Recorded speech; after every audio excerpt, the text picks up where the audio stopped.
Kalau Anda biasa, subhanallah, biasa memaksimalkan waktu, Allah subhanahu wa ta'ala akan memberkahi waktu Anda itu. Saya kasih contoh misal, tentu ini bukan karena sayanya, tapi saya kasih contoh apa yang terjadi saja.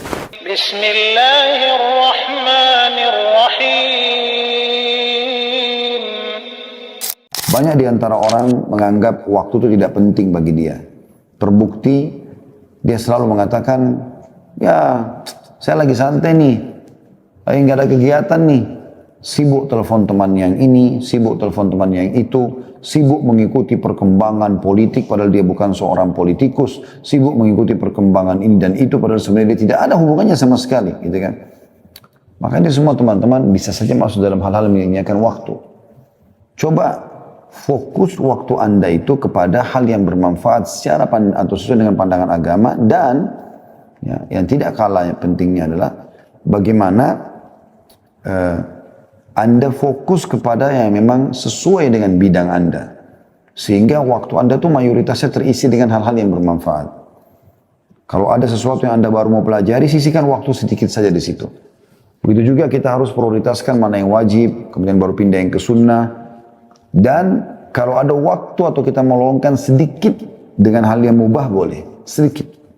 Tapi bukan mayoritas waktu masuk ke dalam hal yang mubah. Seperti makan, minum, segala macam. Itu boleh, tapi jangan sampai skala prioritas di sana. Ada orang subhanallah pergi jauh-jauh sampai ke luar kota, ke luar negeri hanya untuk mengejar kuliner tertentu. Untuk apa ini sampai seperti itu? Kalau Anda kebetulan pergi ke sana, lalu Anda mendapatkan kuliner yang enak di sana, oke. Tapi kalau buang waktu sampai ke sana, berapa banyak uang yang dikeluarkan, berapa banyak waktu yang dihabiskan. Lebih baik Anda lakukan umrah. Lebih baik Anda lakukan perjalanan ibadah. Atau Anda misalnya daripada kuliner, Anda misal datang ke tempat-tempat sejarah Islam sambil selingannya kuliner, iya mungkin itu masih bisa gitu kan. Jadi yang terpenting didahulukan daripada yang mubah gitu loh. Tapi ada orang membuang waktu hal yang kadang-kadang tidak perlu gitu. Saya pernah berjalan dengan beberapa teman-teman ke luar negeri waktu itu, ada program perjalanan luar negeri ya, plus umrah.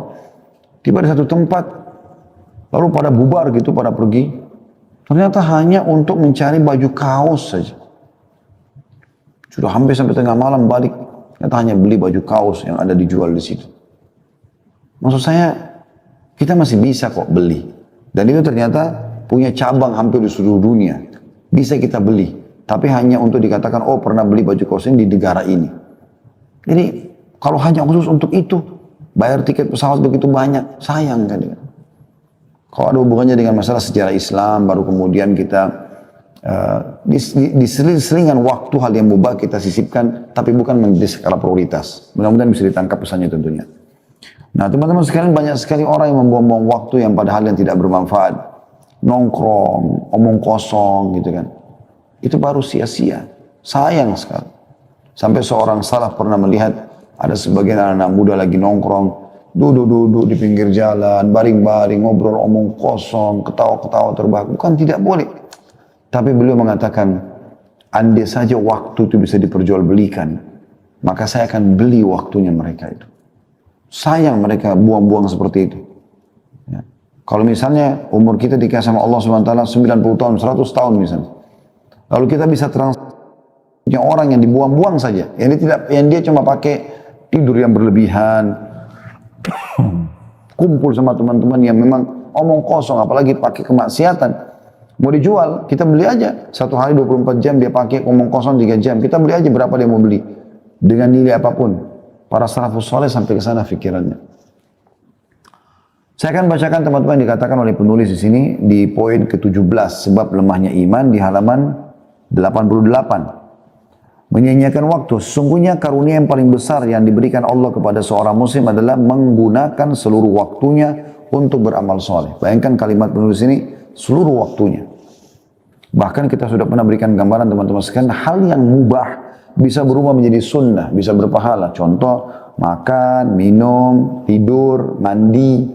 Pada saat Anda meniatkan memang untuk ya, ibadah. Tidur supaya memberikan hak badan. Tidur supaya Anda bisa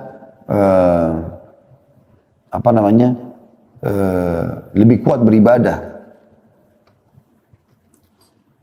Jadi selain memberikan hak badan juga memperkuat diri untuk ibadah. Anda makan, minum karena ini memberikan hak badan yang memang Allah SWT berikan sinyal lapar, sinyal haus. Jadi bukan cuma sekedar hilangkan lapar dan haus, tapi memang memberikan hak badan. Jadi dari mubah menjadi sunnah gitu kan. Begitu juga dengan tidur misalnya, begitu juga dengan mandi misalnya. Bukan hanya sekedar mandi, tapi mandi agar bisa lebih segar dalam beribadah, lebih merawat tubuh yang Allah amanahkan. Jadi berubah dari mubah menjadi sunnah.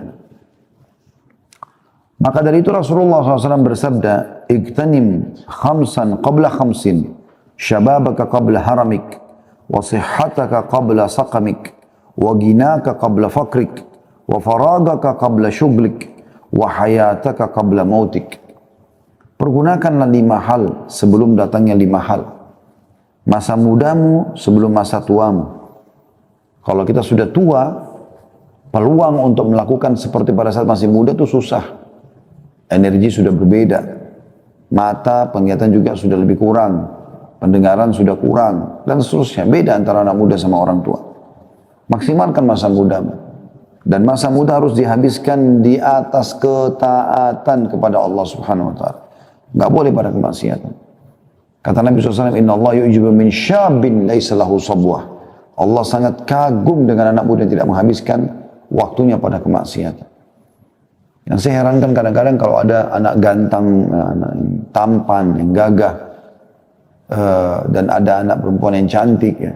Heran kalau tidak menjadi ahli maksiat. Jadi kalau hadir di majelis ilmu, aneh. Jadi majelis ilmu harus orang-orang yang jelek-jelek saja. Ini aneh betul ini. Ya. Harusnya memang sambil dipakai dalam ketaatan. Kita lihat para sahabat Abdullah bin Umar, Abdullah bin Abbas, Abdullah bin Mas'ud, Abdullah bin Amr bin As, Anas bin Malik, Usama bin Zaid, ya. Ini sahabat-sahabat yang masih anak-anak mereka. Di masa Nabi SAW, tapi mereka diarahkan oleh orang tuanya dan lingkungan membentuk mereka menjadi orang-orang yang saleh.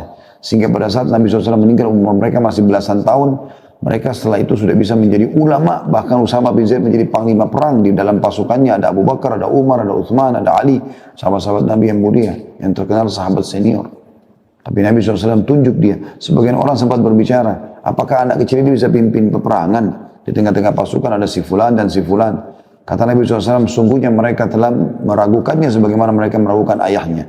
Tapi ketahuilah dia orang yang ahli di bidangnya. 17 tahun umur Usama bin Zaid pada saat itu. Gitu kan? Makanya Iyas Al-Muzani, seorang tabi'in yang masyhur dengan kecerdasannya. Subhanallah, saking cerdas dari kecil belajar agama terus sampai argumennya kuat sekali. Satu waktu pernah khalifah datang ke wilayahnya mereka di Irak. Kemudian dia pun termasuk datang jalan mau menemui khalifah. Umurnya masih 17 tahun waktu itu. Di kiri kanannya ada 2 ulamanya Irak. Sebelah kanan 2, sebelah kiri 2. Maka khalifah mengatakan, "Aku belum pernah lihat pemandangan seburuk hari ini. Bagaimana bisa anak muda itu didampingi dengan 4 orang syekh, 4 orang yang sudah tua dan berilmu di kiri kanannya. Seakan-akan ini pemimpinnya gitu." Maka khalifah bertanya, "Hai anak muda," bertanya kepada Iyas Al-Muzani rahimahullah, "berapa umurmu?" Maka dia menjawab dengan ilmu. Dia mengatakan, "Umurku wahai Amir Mu'minin sama dengan umurnya Usama bin Zaid." Ya, Usama bin Zaid sahabat Nabi tadi yang jadi panglima perang di zaman akhir hidup Nabi SAW, umurnya 17 tahun. Pada saat dia memimpin pasukan ditunjuk oleh Rasulullah SAW, dan di dalam pasukan ada Abu Bakar, ada Umar, ada Uthman, ada Ali. Maka akhirnya khalifah sadar ternyata anak ini bukan anak sembarangan. Emang anak muda, masa muda itu dipakai dalam kebaikan, ketaatan. Kalau kita pernah lost teman-teman sekalian di masa muda kita habis dalam kemaksiatan atau hal yang tidak berguna, jangan wariskan keburukan itu kepada anak-anak. Bentuk mereka menjadi generasi Rabbani, generasi yang kita jadikan sebagai penutup kesalahan kita di masa lalu. Supaya apa yang gagal kita di masa lalu, kita tidak boleh lagi menjerumuskan mereka pada kegagalan yang sama. Dan ada orang mewariskan masa buruknya, dia hamil di luar nikah, dan dia juga suruh anaknya, "Nggak apa-apa kok ibu juga dulu begitu. Nggak apa-apa, Syarana ayah juga dulu begitu." Jadi dia biarkan anaknya sama dengan dia, na'udzubillah. Yang kedua, masa sehatmu sebelum sakitmu. Selama Anda masih sehat, jaga teman-teman sekalian. Pakai dalam ketaatan. Nah kalau sudah sakit, susah. Udah nggak bisa buat apa-apa.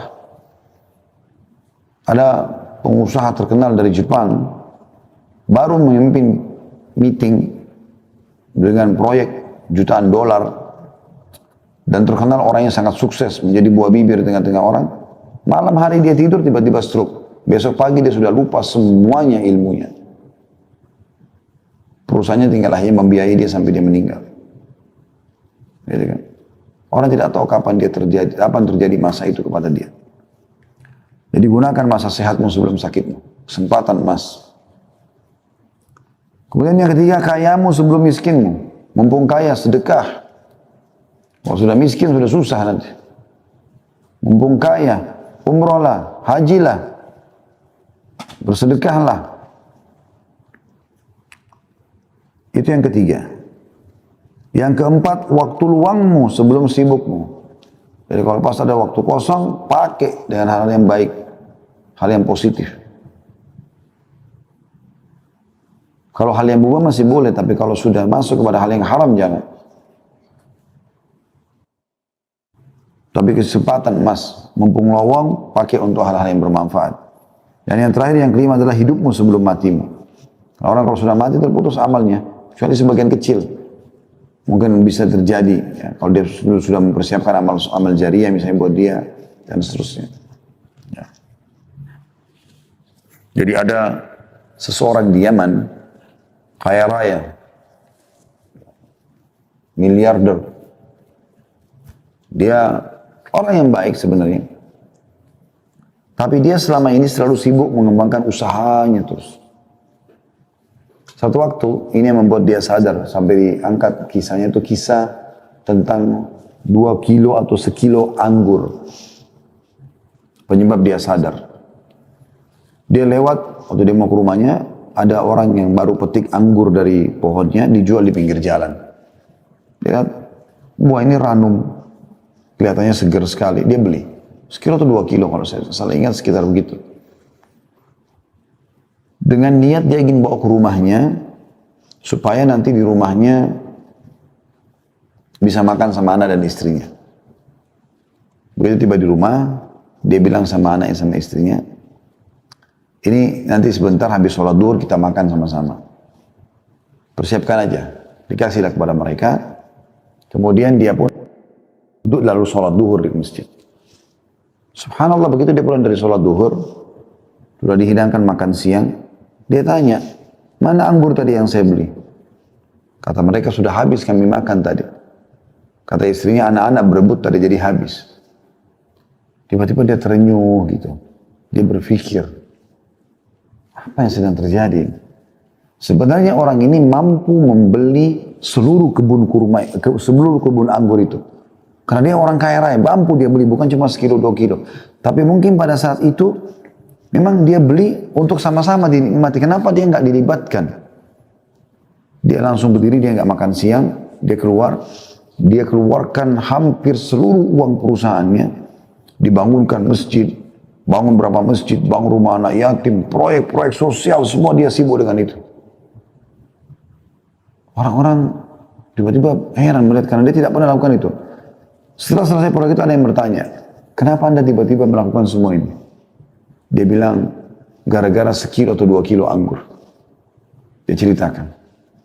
Saya beli, saya bawa ke rumah. Ternyata saya mau makan sama-sama. Mereka tidak memperdulikan keinginan saya itu. Padahal cuma sekilo anggur atau 2 kilo anggur. Mereka makan sendiri. Maka bagaimana saya bisa harapkan mereka pada saat saya sudah meninggal, mereka akan membangun masjid buat saya, mereka akan berbuat amal saleh buat saya. Anggur saja mereka tidak mau sisain buat saya. Ini kan banyak terjadi begitu. Suami bawa makanan ke rumah, pulang pengen makan sudah nggak ada. Anak-anak sama istri sudah makan habiskan.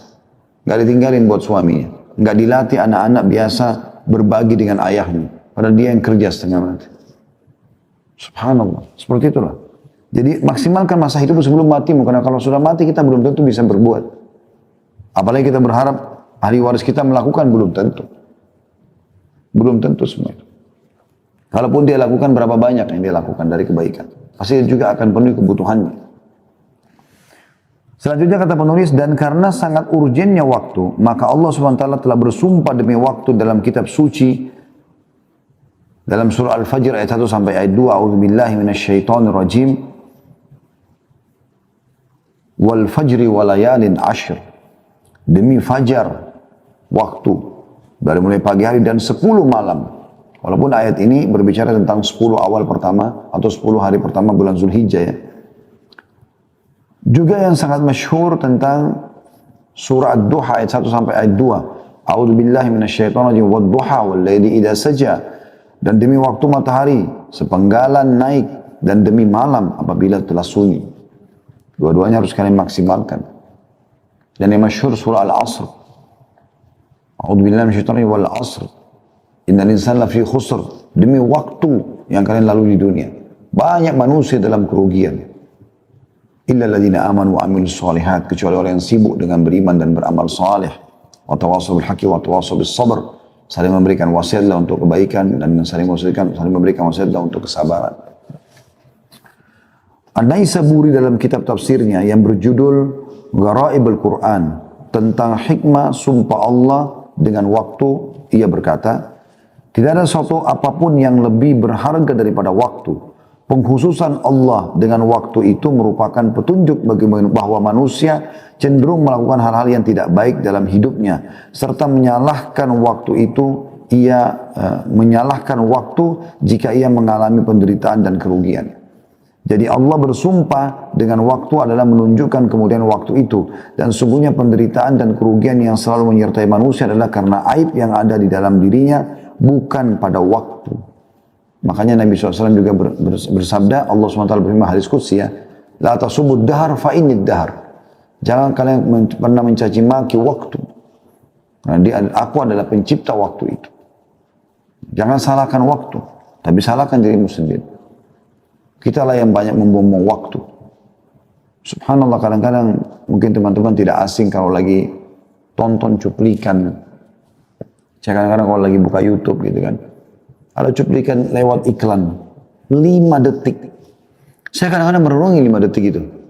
1, 2, 3, 4, 5. Orang bisa buat iklan 5 detik. Dan Anda sudah bisa faham dalam 5 detik iklan apa yang sedang disampaikan. Itu kan luar biasa itu. Ya.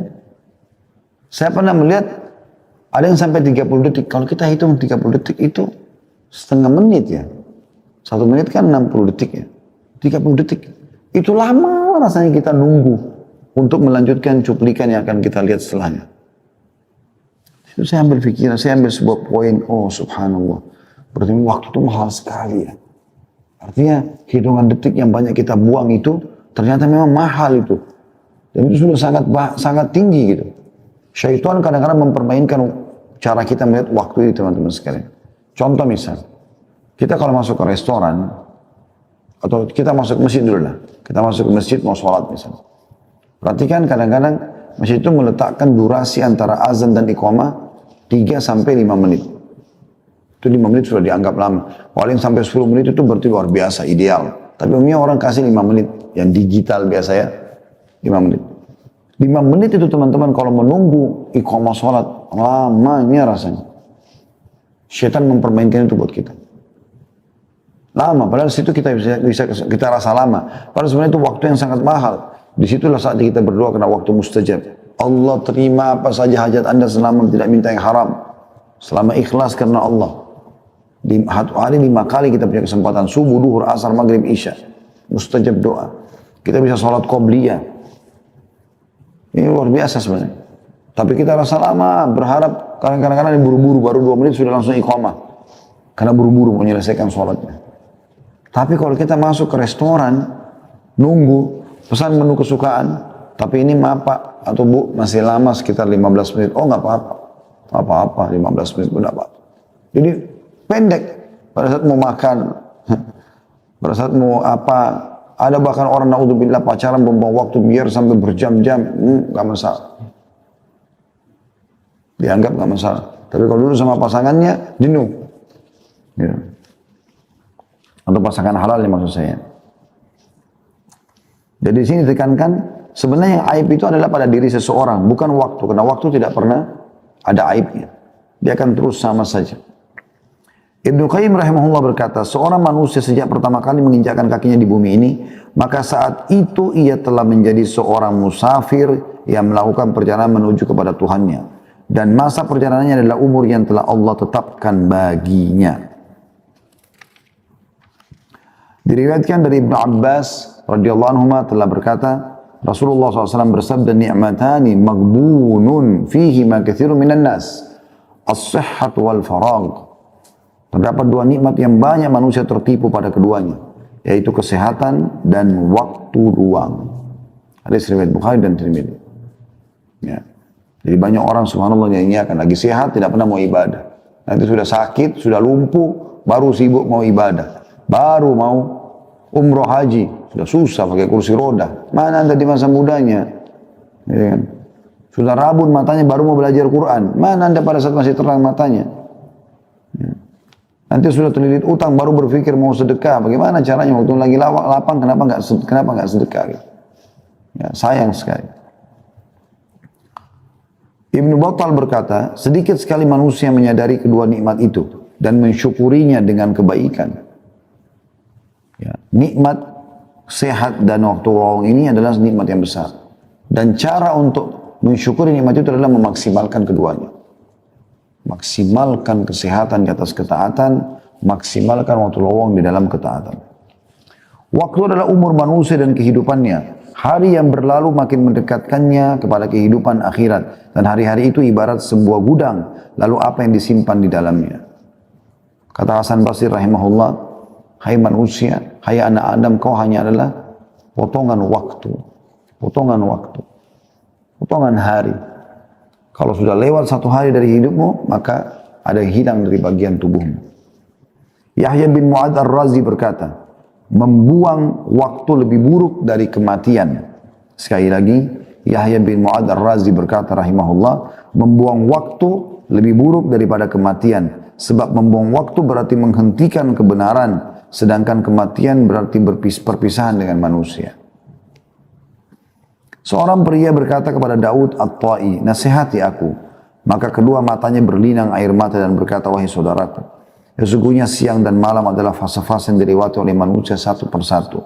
Hingga semua itu berakhir sampai pada akhir perjalanan mereka. Maka jika engkau mampu untuk menyiapkan bekal setiap hari, maka bagi dirimu untuk menghadapi kematian, maka lakukanlah. Karena sungguhnya perjalanan itu akan berakhir dengan cepat, atau bahkan lebih cepat dari apa yang engkau duga. Maka hendaknya engkau membekali dirimu dan lakukanlah sesuatu yang pernah engkau lakukan untuk bekal itu. Dan sungguhnya aku akan mengatakan kepadamu semua, sedang aku tidak mempunyai seseorang yang lebih mengabaikan waktu daripada aku sendiri. Karena kan kemudian beliau bangkit dan pergi meninggalkannya. Ya. Jadi orang-orang yang banyak memahami tentang masalah pentingnya waktu ini, betul-betul mereka berhati-hati sekali. Setiap detik dalam hidupnya, setiap menit, setiap jam, setiap fase waktu pagi, siang, sore, malam adalah sesuatu yang berharga bagi dia. Dia tidak akan sia-siakan. Dia cuma selalu bertanya kebaikan apa setelah kebaikan apa. Jadi selalu kebaikan kepada kebaikan yang lain. Terus saja begitu. Kata beliau, semoga Allah memberikan rahmatnya kepada para salaf atau pendahulu kita. Mereka benar-benar mengetahui akan pentingnya waktu dan mereka benar-benar telah memeliharanya dengan sebaik-baiknya. Hingga mereka tidak pernah membuang waktu walaupun sesaat. Dan alangkah celakanya kita.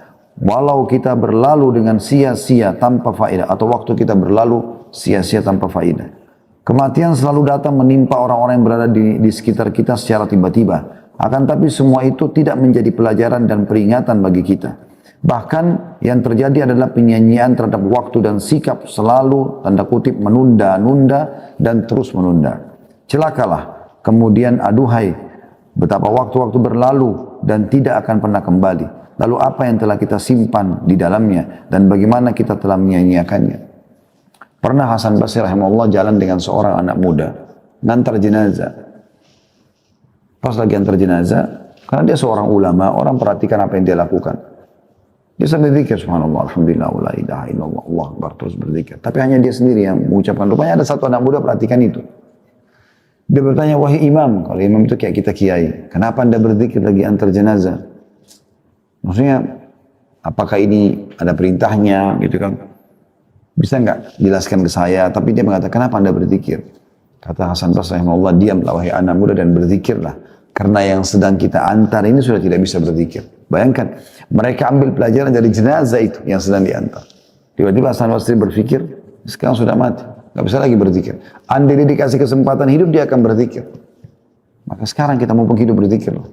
Seperti itu. Allah berfirman tentang bagaimana penyesalan orang yang menyia-nyiakan waktunya.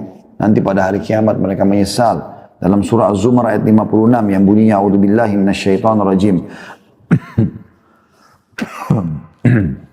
Antakula nafsun ya hasrata ala ma farrattu fi jambillahi wa in kuntu laminas sakhirin.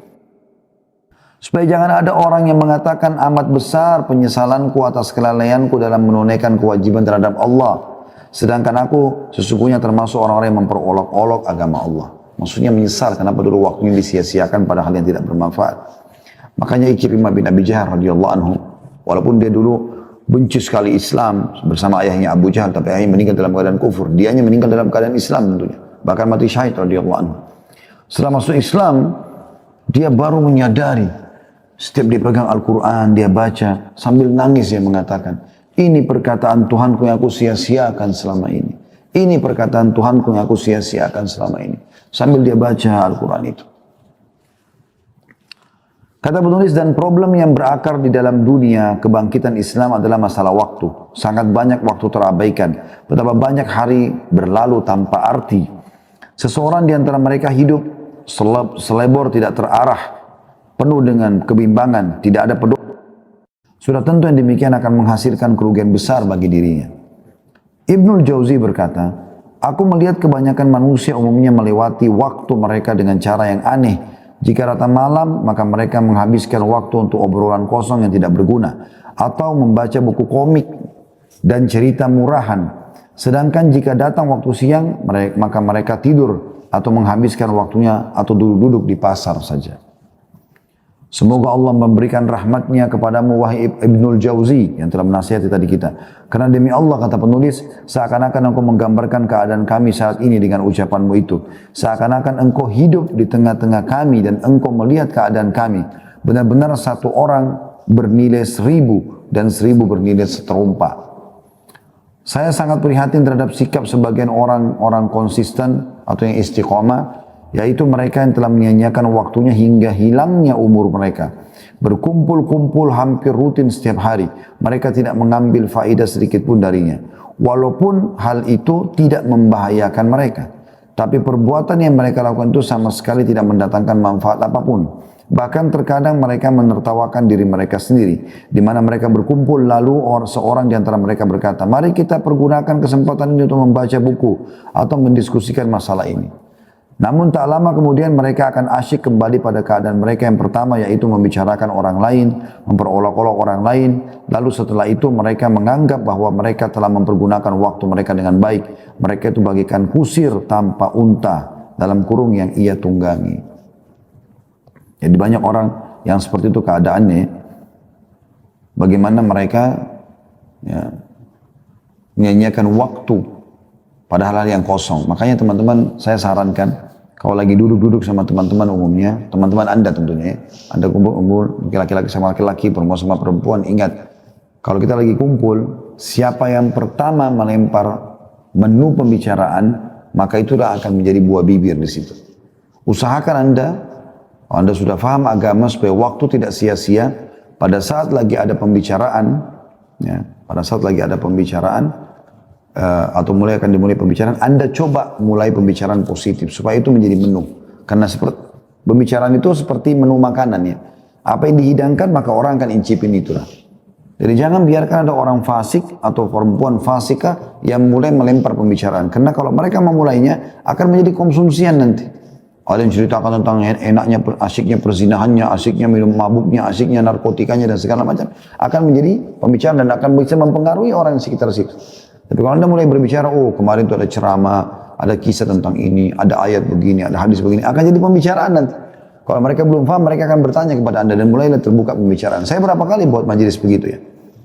Bahkan pernah di Masjid Haram Mekah dulu, waktu itu lagi Ramadan, 10 terakhir Ramadan, banyak teman-teman lagi itikaf, saya kumpul sama mereka.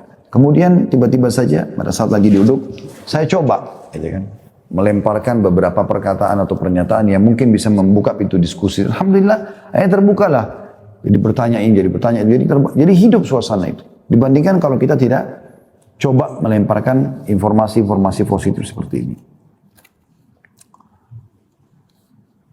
Sedangkan sebagian lain, kata penulis lanjutannya, duduk di dalam rumahnya untuk membaca beberapa halaman dari sebuah buku, kemudian ia keluar untuk menemui orang lain. Seakan-akan ia adalah Ibnu Aqil atau seorang ulama yang masyhur ya.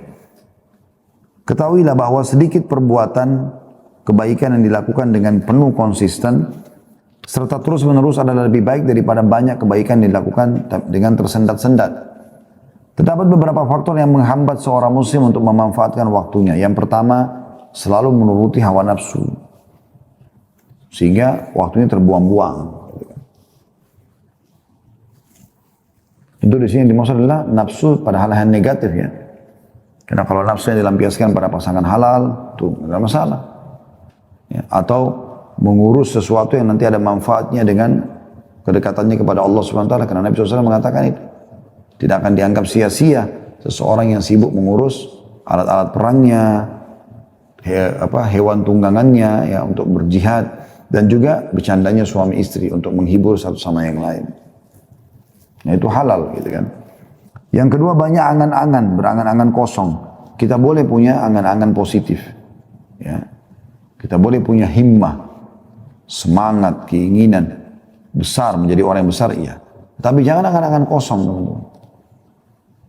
Jadi kadang-kadang angan kosong seperti misalnya, bagaimana ya kalau tiba-tiba malam ini tidak ada ya, siang aja yang ada. Lalu terjadi diskusi panjang lebar tentang masalah itu. Apa manfaatnya? Kan tidak akan mungkin terjadi. Tidak akan mungkin terjadi. Bagaimana kalau perempuan di muka bumi sudah tidak ada lagi semuanya, laki-laki semua, bagaimana ya? Untuk apa dibicarakan? Manfaatnya apa? Terus terjadi pembicaraan panjang lebar dalam masalah itu. Itu kadang-kadang angan-angan kosong.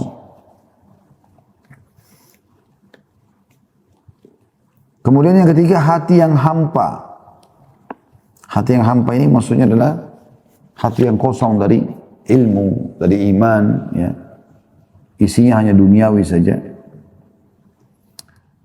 Tiga hal ini yang beliau sebutkan lalu mengatakan, dan terdapat beberapa faktor yang dapat membantu seorang untuk memanfaatkan waktunya, antara lain mengetahui pentingnya waktu, kayak kita bahas sekarang ini. Yang kedua, bersikap zuhud terhadap kehidupan duniawi, selalu menyadari dan menanamkan dalam dirinya ada kehidupan akhirat. Dunia hanya kita lewati. Sehebat apapun Anda jaga kesehatan, setampan dan secantik apapun paras wajah Anda, ya, setinggi apapun titel pendidikan, sebanyak apapun harta Anda kumpulkan, Anda akan mati. Kita semua calon mayit, dibungkus kain kafan, semua akan ditinggalkan. Dan hanya jadi kenangan, oh itu sepatunya dia, oh itu bajunya dia, oh itu rumahnya dia, oh itu istrinya dia, oh itu suaminya dia, itu anaknya dia. Dan Anda hanya dikenang beberapa hari. Saya pernah kasih contoh rasional itu ya. Kalau kita telusuri ke atas kita, ayah mungkin kita masih kenal, kakek mungkin sebagian kita masih kenal, sebagian bukan semua. Ayahnya kakek, saya yakin kita sudah tidak kenal. Mungkin kita tidak tahu dia nikah sama siapa, mungkin kita tidak tahu berapa anaknya. Jarang orang tahu. Apalagi kalau kita sudah bicara kakeknya kakek. Lebih jauh lagi. Artinya, generasi yang akan mengenang Anda yang terdekat saja, selebihnya sudah tidak diingat lagi. Makanya ada pepatah mengatakan, sesungguhnya manusia itu mati dan tidak mati tulisannya. Atau tidak mati amal solehnya. Iya, itu benar. Amal jariahnya, itu benar. Maka tinggalkan pada saat kita meninggal, teman-teman, sesuatu yang terus membuat kita panen pada saat kita sudah meninggal. Itu yang kedua. Yang pertama tadi mengetahui pentingnya waktu, yang kedua bersikap zuhud terhadap kehidupan dunia, yang ketiga ingat akan mati. Jadi kita pasti akan meninggal dunia. Yang keempat, takut kepada Allah. Jangan sampai melanggar hukum-hukumnya karena hukumannya berat. Yang kelima, selalu berdoa agar diistiqomahkan. Seperti doa yang masyhur yang Nabi SAW ajarkan kepada sahabatnya Mu'adz bin Jabal radhiyallahu anhu. Pada saat lagi boncengan di satu tunggangan, lalu Nabi SAW mengatakan, hai Mu'adz, demi Allah aku mencintaimu.